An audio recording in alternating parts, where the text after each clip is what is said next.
longtemps, il était coutumier de décrire le genre first-person shooter sous l'appellation Doom-like. Pourtant, le genre existait bien avant Doom. Dans cette émission, nous allons passer en revue quelques-uns de ces précurseurs du tir à la première personne.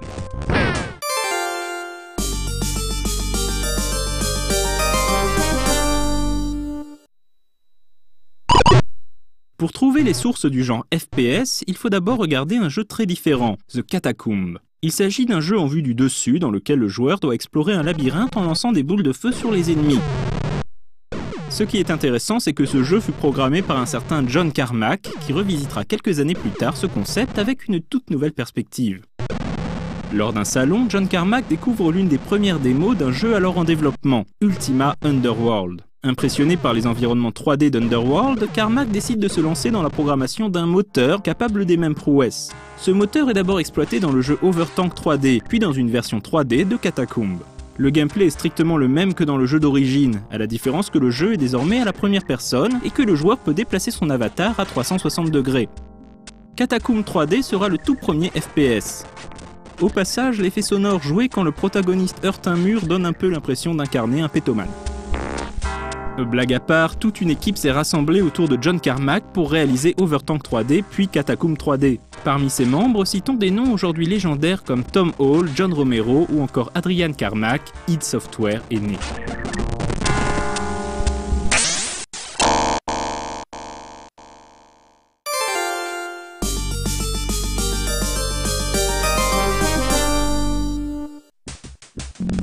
Tandis que Softdisk réalise ses propres suites à Catacomb 3D sans le concours d'id Software, la fine équipe décide de ne pas en rester là et commence à travailler sur un nouveau jeu. Cette fois-ci, l'inspiration ne vient pas d'une précédente création de John Carmack, mais d'un jeu sorti 10 ans plus tôt sur Apple II, Castle Wolfenstein. Comme Catacomb, Castle Wolfenstein est un jeu d'action-aventure en vue du dessus, prenant place dans un château labyrinthique. Comme plus personne ne possède les droits sur l'original, id Software décide d'en réaliser un remake en 3D, Wolfenstein 3D.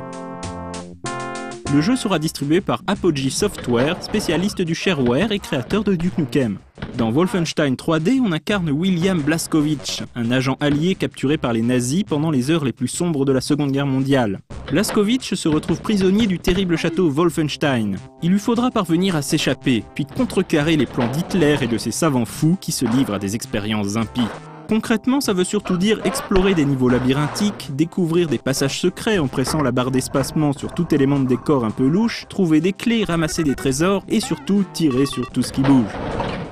Le Castle Wolfenstein original était davantage un jeu d'infiltration qu'un jeu d'action, mais cet aspect a totalement disparu de Wolfenstein 3D, id Software ayant trouvé que cela nuisait au rythme du jeu. Même s'il semble bien inoffensif aujourd'hui, Wolfenstein 3D sera un jeu très controversé au moment de sa sortie, en raison de la période historique dépeinte et de sa violence graphique. Sa distribution sous forme de shareware lui assurera une grande popularité et un grand succès.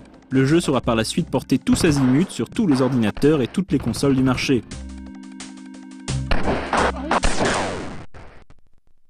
Quelques mois plus tard, id Software réalisera Spear of Destiny, une préquelle à Wolfenstein 3D réutilisant le même moteur et le même gameplay. Le jeu raconte les aventures de William Blazkowicz alors qu'il tente de récupérer la fameuse lance de Longin volée par les nazis.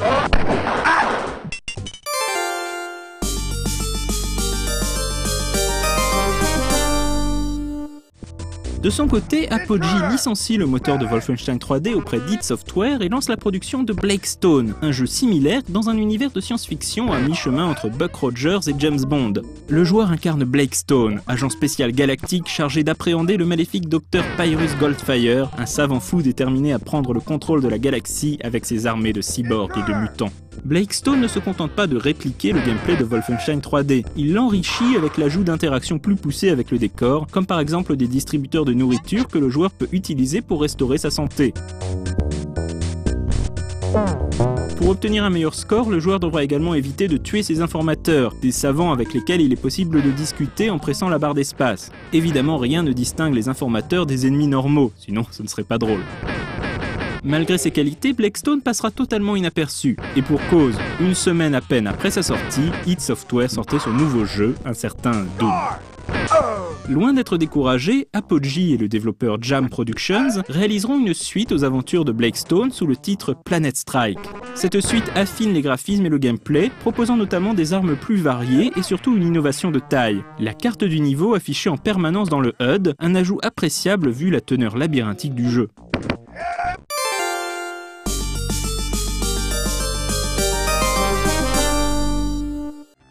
Rise of the Triad commença son développement en tant que suite à Wolfenstein 3D. Le jeu en utilise d'ailleurs toujours le moteur, bien que lourdement modifié. Mais durant le développement, id Software décide de se retirer du projet, probablement pour se focaliser sur Doom. Ne pouvant plus utiliser la licence Wolfenstein, Apogee décide malgré tout de terminer Rise of the Triad, plaçant l'action à l'époque contemporaine plutôt que pendant la Seconde Guerre mondiale. Éclipsé par la saga Doom, Rise of the Triad est pourtant un FPS parmi les plus innovants de son époque. Les niveaux ne se déroulent plus seulement sur un plan unique, mais également dans la hauteur grâce à un ingénieux système de plateforme. Le jeu propose de choisir son personnage parmi 5, chacun ayant ses forces et ses faiblesses. L'aspect plateforme du jeu est l'une de ses caractéristiques les plus surprenantes, avec des séquences entières où il faudra naviguer sur des disques métalliques en mouvement. Les niveaux sont bourrés de traquenards et de pièges que le joueur devra éviter à tout prix, en plus des hordes d'ennemis qui peuplent les lieux. Rise of the Triad proposait également un mode multijoueur ambitieux, jouable jusqu'à 11 simultanément.